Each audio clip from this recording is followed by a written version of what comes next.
இல்ல, நான் தெரியாம தான் கேக்குறேன். நீ வருணுக்கு தானே பொண்டாட்டி?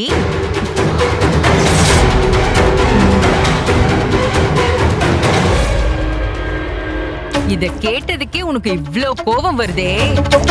நீ நடந்துக்கிற நடத்தைய பாக்குறப்போ எங்களுக்கு எவ்வளவு கோபம் வரணும். நீ இந்த வீட்டுக்கு மருமகளா இல்ல அந்த வீட்டுக்கு மருமகளா? மனசுல நீ என்னதான் நினைச்சிட்டு இருக்க? நீங்களும் என்ன தப்பா நினைச்சு பேசினா நான் என்ன சொல்ல முடியும்? தாச்சாயினி, ஆனந்தி வேற எங்கம்மா போனா? அவ சித்தி வீட்டுக்கு தானே போனா.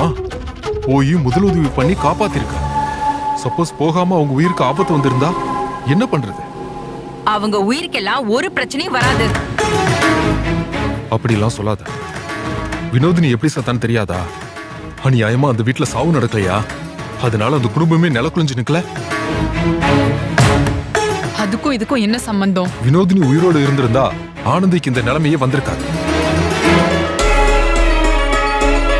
மனுஷனா பிறந்தா தெரியாதவங்களுக்கு கூட உதவி செய்யணும். தெரிஞ்சவங்களுக்கு உதவி செஞ்சதுல எந்தவித தப்பும் இல்ல. அதுக்கு போய் ஸ்கூல் பிள்ளைய கேள்வி கேட்கிற மாதிரி ஆனந்திய நிக்க வச்சு கேள்வி கேட்கறது கொஞ்சம் கூட நல்லா இல்ல. யார கேள்வி கேட்கணும், எப்ப கேள்வி கேட்கணும், எப்படி கேள்வி கேட்கணும்னு எல்லாம் எனக்கு தெரியும். இதை யாரும் எனக்கு சொல்லித்தர வேண்டிய அவசியம் இல்லை. இவளை நிக்க வச்சு கேள்வி கேக்குறோன்னு உங்களுக்கு எல்லாம் இவ்ளோ கோவம் வருதே. இங்க கேள்விக்குரிய நிக்கிறது இந்த குடும்பத்தோட மானம். இவ பூஜா கூடவும் மனோஜ் கூடவும் சுத்திக்கிட்டு இருந்தா பாக்குறவங்கள என்ன பேசுவாங்க? அத பத்தி உங்களுக்கு எந்த கவலையும் இல்லையா? இங்க பாரு, ஆனந்தி வேணும்னு பொழுதுபோக்குறதுக்காக அப்படி போலையே. ஒரு காரணத்தோட தானே போயிருக்கா. காரண காரியம் எல்லாம் உங்களுக்கும் எனக்கும் தான். மத்தவங்களுக்கு அதெல்லாம் தேவையில்லை. ஒழுக்கத்தோட இருந்தாலே எல்லாம் தப்பு தப்பா பேசுவாங்க. இதுல பேசுறதுக்கு ஒரு சான்ஸ் கொடுத்தா எப்படி எல்லாம் பேசுவாங்க.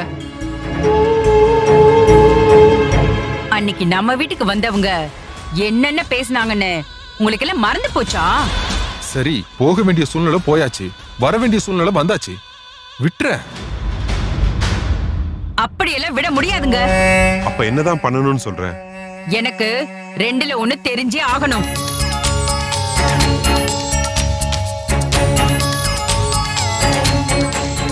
என்ன தெரியணும்? அந்த குடும்பத்தோட இருக்கிற சம்பந்தத்தை அவன் விட்டுருன்னு சொன்னா நீ கேட்காம மறுபடியும் மறுபடியும் அதையே செய்யறது சுத்தமா நல்லா இல்ல ஆனந்தி.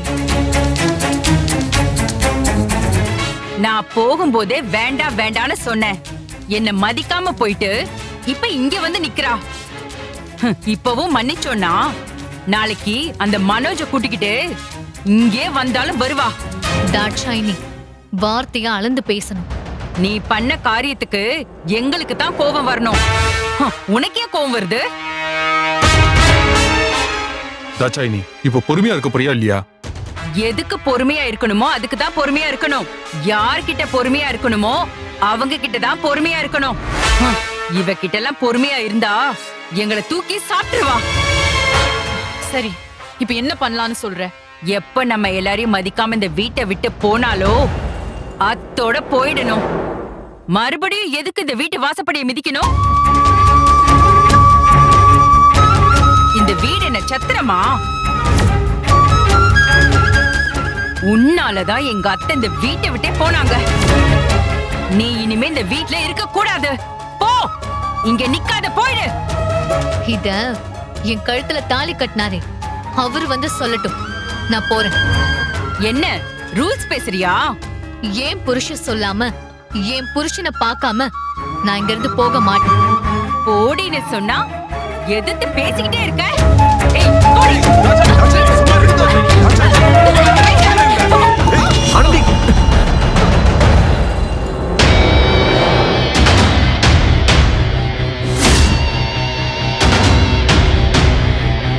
என்ன நடக்குதுங்க? என்ன அண்ணி, என்ன நினைச்சிட்டு இருக்கீங்க? என்ன பண்ணிட்டு இருக்கீங்க? இல்ல வருண், இவ நம்ம குடும்ப மானத்தையே வாங்கிட்டா. ஆனந்தி சம்பந்தப்பட்ட எந்த விஷயமா இருந்தாலும் நீங்க என்கிட்ட தான் சொல்லணும். அதை விட்டுட்டு அவள் இந்த வீட்டை விட்டு வெளியே அனுப்ப உங்களுக்கு மட்டும் இல்ல, இந்த வீட்டுல யாருக்குமே உரிமை இல்ல. அவளை யாருன்னு நினைச்சீங்க? நான் தொட்டு தாலி கட்டின என் பொண்டாட்டி.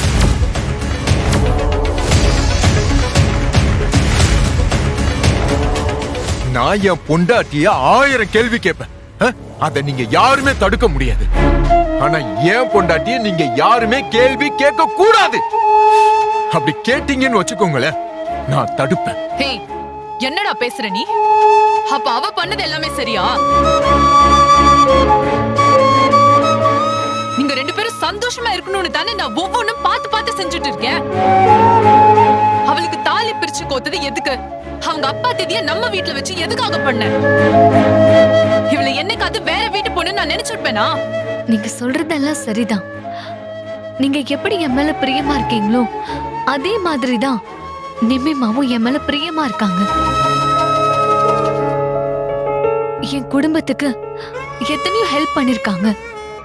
அவங்களுக்கு ஒரு ஆபத்துன்னு சொல்லும் போது எப்படி என்னால அமைதியா இருக்க முடியும்? அவங்க உன் மேல வேணா பிரியமா இருக்கலாம், உன் குடும்பத்துக்கு ஹெல்ப் பண்ணிருக்கலாம். அது எல்லாமே வேற கதை.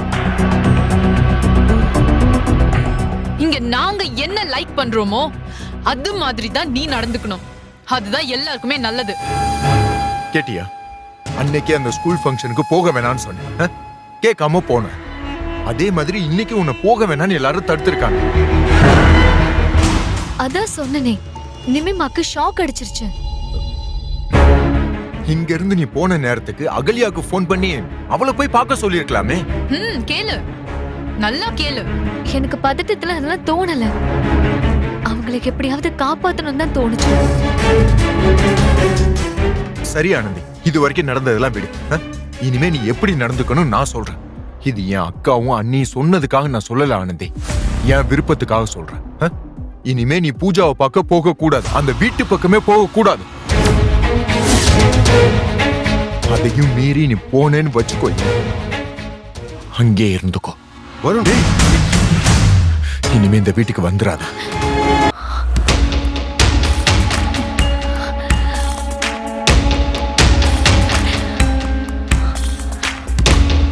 அவன் மனசுல எவ்வளவு பெயின் இருந்தா அவன் இப்படி ஒரு வார்த்தையை சொல்லிட்டு போயிருப்பான்.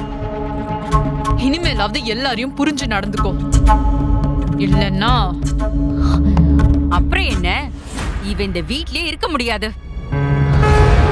வருண் அமைதியா இருந்தாலும் நான் இவ கழுத்தை பிடிச்சு வெளியே தள்ளுவேன்.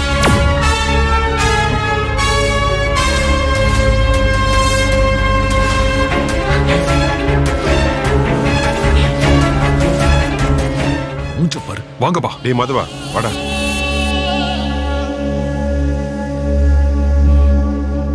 பிளான் சூப்பரா ஒர்க் அவுட் ஆகுதுல. ஆல்மோஸ்ட் என் பிளான ரீச் பண்ணிட்டேன். இனிமே நம்மளுக்கு ஒர்க் லோட் கம்மி. ஆனந்திய பூஜாவை பார்க்க அந்த வீட்டுக்கு போக வைக்கணும். அது எல்லாமே ரொம்ப சிம்பிள்.